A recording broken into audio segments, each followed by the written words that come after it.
செடி வளர்க்குறதெல்லாம் ஏங்க இவ்வளோ கஷ்டமாக இருக்குது? நிறைய பேர் மாடி தோட்டம் போட்டேன், இங்கேருந்து இதை அறுவடை பண்ணேன், அதை அறுவடை பண்ணலன்னு சொல்கிறாங்க. நான் 6 மந்த் பிஃபோர் எடுத்த வீடியோவும் இப்போ எடுத்த வீடியோவும் போடுறேன். நான் கரும்பு முன்னாடி எடுத்தது அது 6 மந்த்ஸ்லேயே வந்து கரும்பு நல்லா பெருசாக வளர்ந்துடும் அப்படிலாம் சொல்கிறாங்க. நான் பொங்கல் போகும்போது எடுத்துகிட்டு வந்து வச்சேன். இப்போ இந்த சைஸில் தான் இருக்குது. அடுத்த பொங்கலுக்கு அது வருமானே தெரியல. இல்லை கற்பூரவள்ளி செடி பார்க்கும்போது குட்டியாக இருந்தது.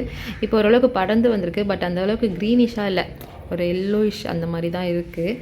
இதெல்லாம் உடச்சி விட்டு தான் வளர்க்கணும்னு நினைக்கிறேன். நெக்ஸ்ட்டு வீட்லேயே வளர்க்கலாம் பச்சை மிளகா அப்படின்றதுனால அந்த செடி போட்டேன். அப்போ குட்டியாக இருந்தது, இப்போ தாங்க மொட்டை வந்திருக்கு. நேற்று இந்த மொட்டை பார்த்த பிறகு தான் இந்த வீடியோவே எடுக்கணும் அப்படின்ற மாதிரி எனக்கு தோணுச்சு. இதுலேருந்து எப்போ பச்சை மிளகா வரும்னு வெயிட் பண்ணிகிட்ருக்கேன். வந்ததுன்னா கண்டிப்பாக வீடியோ எடுத்து போடுறேன். நெக்ஸ்ட்டு வந்து வெத்தலை செடி. இதை நான் ஒரு இடத்துலேருந்து உடச்சிட்டு வந்து தான் வச்சேன். சூப்பராக வந்திருக்குங்க. உண்மையிலேயே எனக்கு ரொம்ப சாட்டிஸ்ஃபைடான ஒரு விஷயம் வெத்தலை செடி தான். வச்சேன் உடனே அடுத்தடுத்து வர ஆரம்பிச்சிச்சு. பாவக்காய் செடி, இதுலேயே வந்து எனக்கு சின்னதாக ஒரு காய் வந்திருக்கும்ல, நெக்ஸ்ட்டு நம்ம காய் எடுத்துருப்போம்னு நினச்சிப்போம். அதுதான் கிடையாது. ஒரு காய் கூட நான் இதுலேருந்து எடுக்கவே இல்லை. அப்போ எப்படி இருந்ததோ அப்படியே தாங்க இருக்குது. அதுலேருந்து பூ வரும், காய் வரும், காஞ்சி போயிடும். அதுக்கப்புறம் வாழைக்கன்று எடுத்துகிட்டு வந்து வச்சேன்.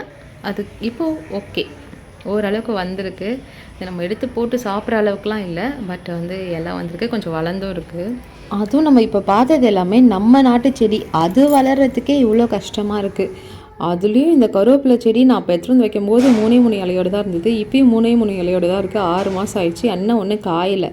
இது இல்லாமல் நிறைய பூச்செடி வளர்க்கலாம்னு சொல்லி ஆசைப்பட்டு நர்சரியில் போயிட்டு நிறைய காசு கொடுத்து வாங்கிட்டு வந்தும் வச்சேன். ஆனால் ஒரு வாரத்துலேயே பாதிக்கு பாதி செடி பட்டு போயிடுச்சு. அது நெக்ஸ்ட் வீடியோவில் காட்டுறேன்.